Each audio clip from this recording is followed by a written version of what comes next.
hanya Kau yang ku percaya. Di setiap waktu tiada lain yang ku andalkan selain Kau, Yesus.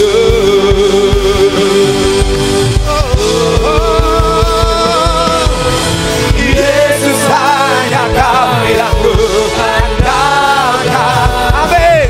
Melebihi siapapun juga. Oh Yesus, hanya Kau yang ku percaya. Di setiap waktu tiada lain yang ku andalkan selain Kau. Oh Yesus, hanya Kau yang ku andalkan. Melebihi siapapun juga. Yesus, hanya Kau yang ku percaya. Di setiap waktu tiada lain yang ku andalkan selain Kau, Yesus. Tiada lain yang ku andalkan. Tiada lain yang ku andalkan. Tiada lain yang ku andalkan selain Kau, Yesus. Oh, haleluya, haleluya. Terima kasih buat malam ini Tuhan. Sampaikan pesan firman-Mu pada malam hari dan pesan-Mu buat semua kami. Dan Kau yang membangun manusia rohani kami menjadi kuat. Terima kasih Bapa, urapi hamba-Mu untuk menyampaikan kebenaran pada malam hari ini. Urapi semua kami yang hadir juga pada malam ini untuk menangkap kebenaran-Mu. Di dalam nama Tuhan Yesus kami berdoa. Dan semua yang percaya sama-sama katakan amin. Silakan duduk saudara. Terima kasih banyak buat Bu Nani yang memberikan kesempatan buat saya bicara pada malam hari ini. Saudara, malam ini itu yang bicara itu Pastor Michael. Saya ini babak tambahan. Pastor Michael ini anak rohani saya, spiritual son. Ya, saya ketemu dia baru 2 tahun ya. 2 tahun. Tapi saya sangat senang saya ketemu sama dia. Tiap kali ketemu kami ngobrol firman, ngomong apa aja. Wah, itu enak banget saudara ya. Enak banget ya. Jadi dia menganggap saya sebagai bapak rohaninya dan saya anggap dia sebagai anak rohani saya. Dan dia sekarang tinggal di Jakarta. Ya, malam ini dia akan sampaikan pesan Tuhan untuk Sion persekutuan ini saudara. Ya, tapi sebelumnya saya akan juga sampaikan pesan Tuhan pada malam ini. Kita buka sama-sama dalam Amos pasal yang kelima. Amos pasal yang kelima.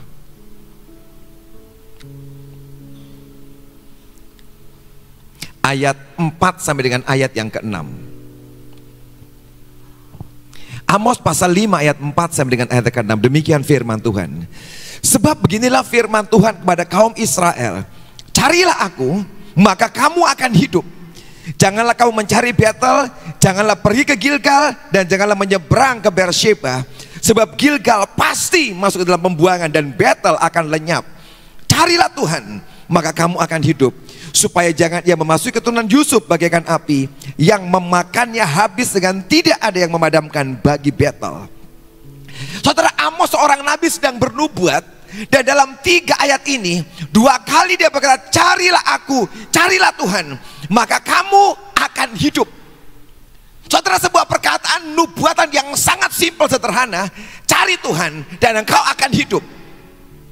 Selama ini saudara datang ke tempat ini cari apa saudara? Ada cari blessing, berkat, cari kesembuhan, cari pemulihan. Ada begitu banyak sedang kau cari hari-hari ini. Tapi tiba-tiba saudara hentikan semua pencarian yang lain. Dan hari ini cari Tuhan, maka engkau akan hidup. Saudara, bagaimana kita ini mencari Tuhan? Bagaimana kita mencari Tuhan? Tadi siang saya nemu ayat bagus saudara, tentang orang yang mencari Tuhan. Karena tadi ketika di kamar saya baca ulang ayat ini, dan tiba-tiba Tuhan berkata, engkau akan menemukan Tuhan, sebab Tuhan membuat tempat ini menjadi kemah pertemuannya. Tempat ini jadi kemah pertemuan. Artinya apa? Tuhan sering kali menunggu engkau di tempat ini saudara. Dia tunggu saudara di tempat ini. Apakah engkau mau datang mencari dia? Kalau tiap kali hatimu mau cari dia, di tempat ini, kemah pertemuan ini, engkau menjumpai dia dan kehidupan jadi bagian hidup saudara. Saya kaget tadi sore di kamar, dalam tempo setengah jam saya baca ayat ini ulang, dan tiba-tiba Roh Kudus ngomong, tempat ini dipilih Tuhan jadi kemah pertemuannya. Saudara, kita akan baca ceritanya saudara.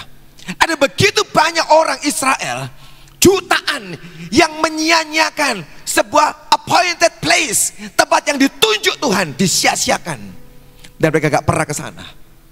Keluaran 33 saudara. Keluaran 33 ayat yang ke-7 sampai dengan 11.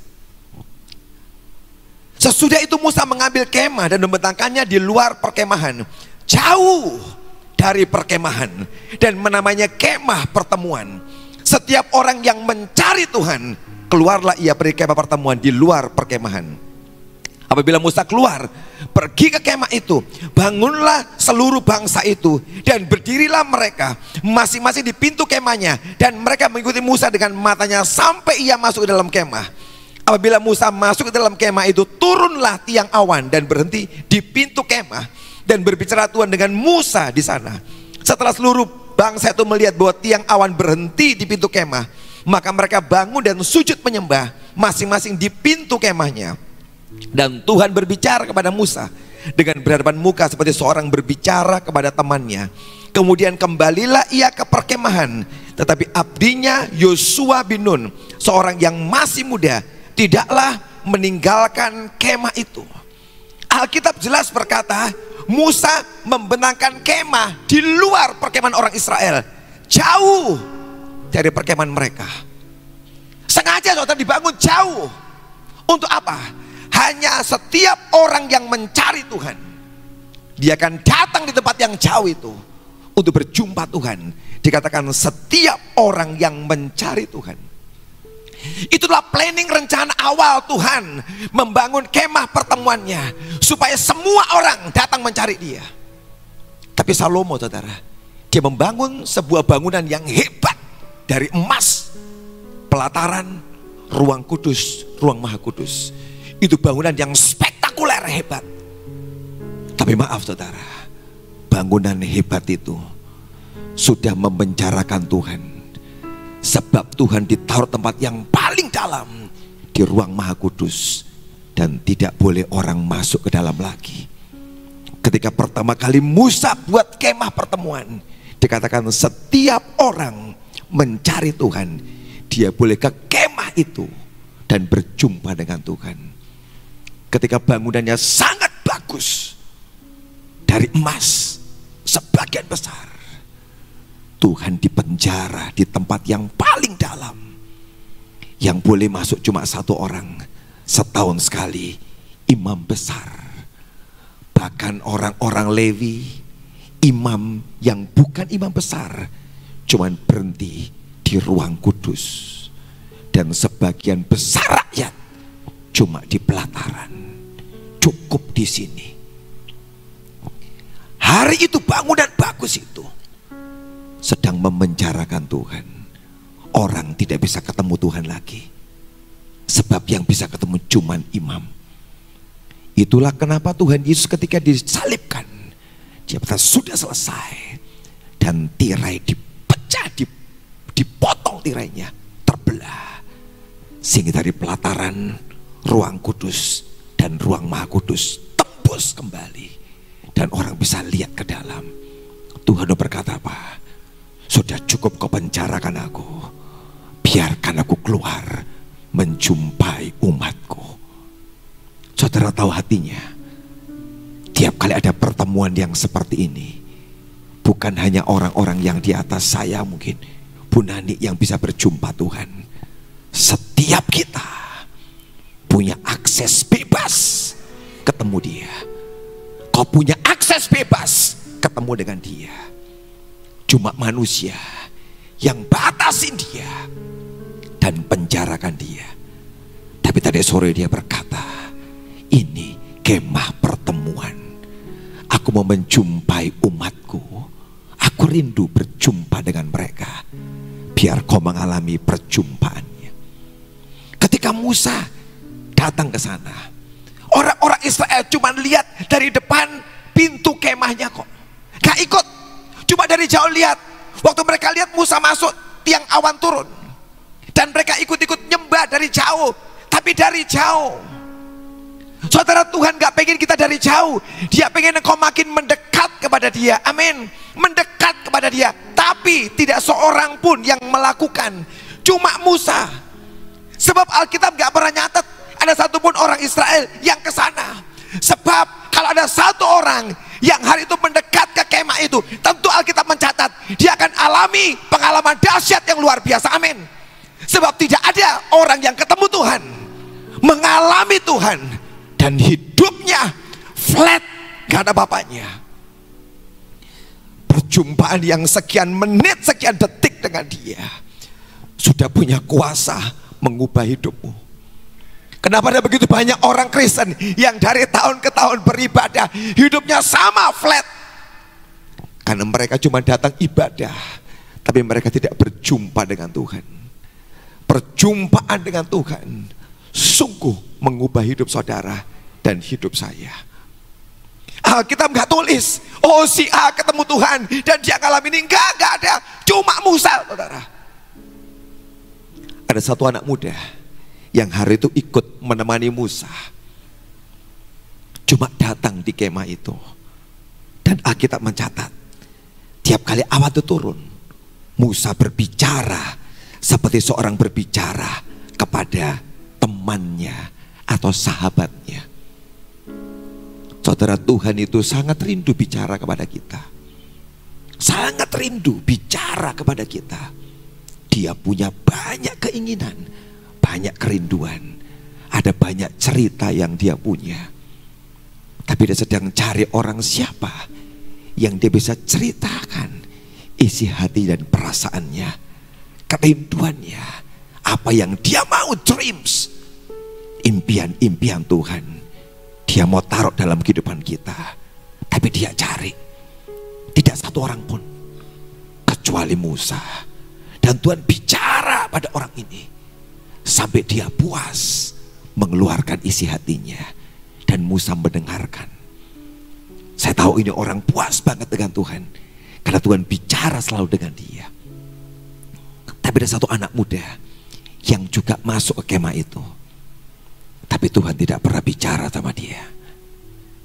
Dikatakan Joshua bin Nun, seorang yang masih muda, tidaklah meninggalkan kemah itu.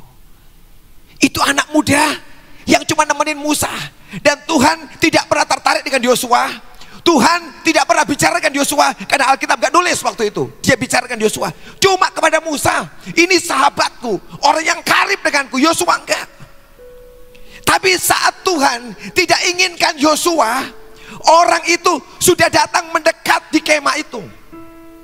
Dan ketika Tuhan selesai dengan Musa dan tiang awannya terangkat dan Musa keluar, Alkitab menulis Yosua tidak beranjak dari kemah itu. Apa yang dia katakan? Cuma remah-remahnya, aku mau tungguin tempat ini. Sebab di mana Tuhan hadir di sana dan dia tinggalkan tempat itu, tetap hadiratnya tidak langsung hilang, masih ada tertinggal. Gak usah Tuhan, saudara. Kalau saudara misalkan pernah ketemu setan, ketemu, kok gemetar, kok yang dalam nama Yesus, pergi setannya. Saya mau tanya, apakah langsung lega hatimu? Dalam sekian menit hadirat jahatnya masih kau rasakan, betul? Masih merinding, takut toh? Sampai pelan-pelan reda dan hilang, dan kau lega. Setan gang kotengking pergi. Apalagi Tuhan, ketika dia datang di sebuah tempat, dia bicara pada orang dia cintai, hadiratnya akan tinggal. Sekalipun Tuhan mungkin sudah pergi, tiang awannya pergi, Musa pergi, Yosua tunggu di situ. Aku mau, sekalipun cuma sisa-sisa, aku tungguin. Dan orang itu sangat ingin, dan dia cari Tuhan. Sampai satu kali Tuhan berkata pada Musa, aku mau orang itu. Dan Yosua diangkat menggantikan Musa. Tuhan tidak pernah tertarik dengan Yosua. Dengan Musa ya, tapi ini orang yang berhasil membuat Tuhan noleh dan lihat, aku mau dia. Saya ini bukan orang istimewa, saudara. Dari banyak orang yang lain, saya bukanlah orang istimewa. Tapi saya tahu, saya ingin Tuhan. Saya ingin Tuhan. Saya seringkali kalah bersaing. Jujur, saya ini bukan orang yang menang dalam persaingan. Seringkali saya kalah dalam persaingan. Cuma satu yang saya mau, Tuhan, aku pengen Engkau, Tuhan. Aku ingin Engkau, Tuhan. Aku ingin Engkau. Aku tahu aku seringkali kalah bersaing. Yang lain mungkin lebih peka, lebih hebat. Tapi aku pengen Engkau, Tuhan. Saya cari dan kejar dia. Sampai satu kali dia berkata, aku mau dia. Ketika dia berkata, aku mau dia, aku mau Yosua, Tuhan angkat orang itu. Dari orang yang tidak diperhitungkan, yang cuma ngerasain remah-remah. Hari itu bukan lagi dia orang merasakan remah-remah. Tuhan berkata, angkat dia. Kenapa, saudara? Dia mau cari Tuhan. Dia cari Tuhan. Dia tidak cari yang lain. Dia cari Tuhan. Dan apa yang Amos katakan, seek me, cari aku, dan engkau akan hidup. Bukan cari yang lain, cari aku. Jangan cari Betel, jangan cari yang lain, Beersheba, jangan cari Gilgal, cari aku. Bicara tempat-tempat hebat. Betel, the house of the Lord, tempat hebat. Gilgal, tempat hebat. Beersheba, tempat hebat. Jangan cari itu. Semua itu akan hilang. Cari aku, dan kamu akan hidup. Kata hidup bagus, saudara. Kata life, yang pertama artinya revive, membangkitkan. Kalau engkau cari Tuhan, engkau akan hidup. Dia yang akan ngurusi hidupmu, akan revive, membangkitkan. Engkau yang sakit, engkau yang mati, mungkin hampir mati, dia akan revive, membangkitkan engkau. Yang sedang lemah, putus asa, hilang pengharapan, dia akan datang kalau kau cari dia, memberikan sebuah pengharapan baru. Pekerjaanmu, bisnismu yang mati, begitu kau cari Tuhan, jangan cari supaya uangmu balik, bisnis balik, jangan, cari Tuhan. Dan tiba-tiba kau gak pernah nyangka, He will revive, membangkitkan pekerjaan, bisnismu yang mati itu loh, saudara. Dia bisa. Karena hatimu, fokusmu pindah. Aku mau cari keuntungan, usahaku dapat untung banyak, diberkati, dan tiba-tiba kau ganti, Tuhan, aku mau Engkau, Tuhan. Sepertinya, saudara, kadang-kadang sama kok. No, engkau cari Tuhan untuk keuntungan, atau kau murni cari dia, itu beda. Dia sedang membenarkan hati kita semua, termasuk saya, supaya fokusnya bukan pada yang lain, cari dia.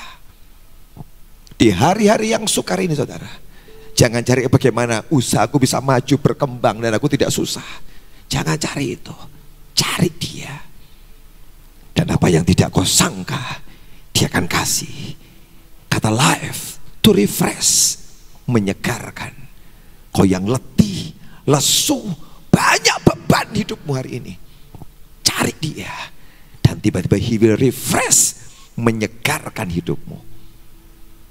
Kalau kau lelah, dia berkata orang yang menanti-nantikan Tuhan akan mendapatkan kekuatan baru, seperti pada burung Raja Wali. Saat engkau cari Tuhan, dia berkata memperbarui kekuatannya, bukan memperbarui, exchange. Tiap kali kau ketemu dan cari Tuhan, engkau sedang nuker. Engkau yang udah gak kuat, gak sanggup, yang gak mampu ini saudara, kau ketemu sama Tuhan, engkau tukar kelemahanmu, keletihanmu, kau kasih dia, dan dia berikan kekuatannya. Betapa hebatnya dan kuatnya engkau saudara. Amin. Waktu kau ketemu dia dan cari dia, exchange, tukar lo saudara. Kau kasih dia kelemahanmu dan dia kasih kekuatannya dalam hidupmu. Dan dikatakan kau akan berlari tidak lelah, berjalan tidak jadi capek saudara. Di akhir zaman, di masanya kayak gini saudara, engkau perlu kekuatan ekstra untuk jalan dan berlari bersama dengan Tuhan. Kalau tidak, banyak orang yang menyerah, putus asa dalam pekerjaannya, dalam pelayanan. Karena ini masa-masa yang sukar dan berat. Tapi buat orang-orang yang menantikan Tuhan, yang cari Tuhan, dia akan tukar semua itu. Yang lemah, nggak berdaya ini menjadi sangat kuat dan bergairah. Dan yang terakhir, to restore, memperbaiki apa yang rusak, diperbarui. To repair, yang mogok hidupnya, yang rusak mesinnya, kasih ke dia saudara, dan dia akan memperbaiki sehingga hidupmu, motormu yang sudah macet ini saudara, bisa gerak dan balik lagi. Yang terakhir, to recover, dipulihkan hidupmu seperti sedia kala. Cari Tuhan dan engkau akan hidup. Dan dia berkata, saya ulangi sekali lagi, tempat ini saudara, dia tadi sore berkata kemah pertemuan, bukan bait Salomo yang terlalu banyak layernya, halaman, ruang kudus, ruang maha kudus, jauh menjangkau, gedung ruang pertemuan, kemah pertemuan. Setiap ada orang yang rindu boleh datang, dan Tuhan buka hatinya untuk bicara seperti seorang sahabat kepadanya. Saya tahu Bu Nani orang hebat, bicara seperti itu, seperti sahabat dengan Tuhan, persahabatan. Tapi dia tunggu saudara, satu generasi Joshua harus bangkit di tempat ini. Harus. Tapi dia gak bicara sama aku, cuma dengan Bu Nani. Betul, bagianmu duduk tunggu, nantikan dia sampai jari Tuhan tunjuk kamu orangnya, dan dia angkat engkau. Amin. Kamu orangnya. Saya berdoa ada generasi Yosua yang sedang terus inginkan Tuhan, cari dia, dan kau akan berjumpa dengan dia di tempat ini, ngalami keajaiban-keajaiban. Bu Nani kasih contoh bagus, perjalanan hebat. Saudara harus lanjutkan perjalanan itu saudara, lanjutkan terus, tidak pernah berhenti. Gak ada cara lain. Engkau ikuti jejak domba yang sudah dibuat, jangan jejak yang lain. Jadi buat jejaknya, ikuti, dan kau akan mengalami keajaibannya. Amin. Malam ini Pastor Mike akan menyampaikan satu hal lagi. Kita berdiri sama-sama saudara, sebelum Pastor Mike akan menyampaikan pesan Tuhan lagi malam hari ini. Oh mulia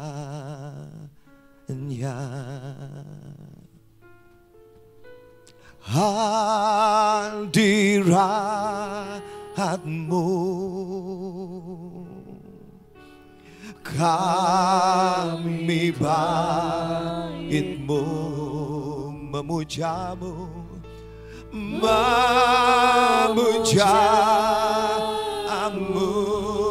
diberkati,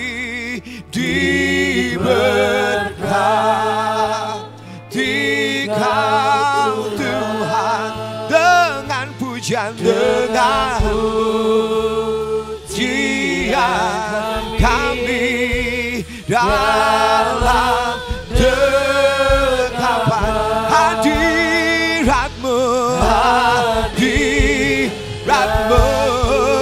memenuhi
Pada malam ini siapkan generasi Yosua yang ikut dengan Musa masuk ke kemah itu Tuhan. Yang terus menanti-nantikan Tuhan. Mendampingi Musa. Sekalipun Tuhan belum bicara kepada Yosua. Tapi Yosua berhasil pikat hati Tuhan. Sampai buat Tuhan menoleh dan lihat anak muda itu, dia berkata, aku mau dia. Biar malam hari ini matamu Tuhan tertuju kepada kami. Dan kok berkata, aku mau dia.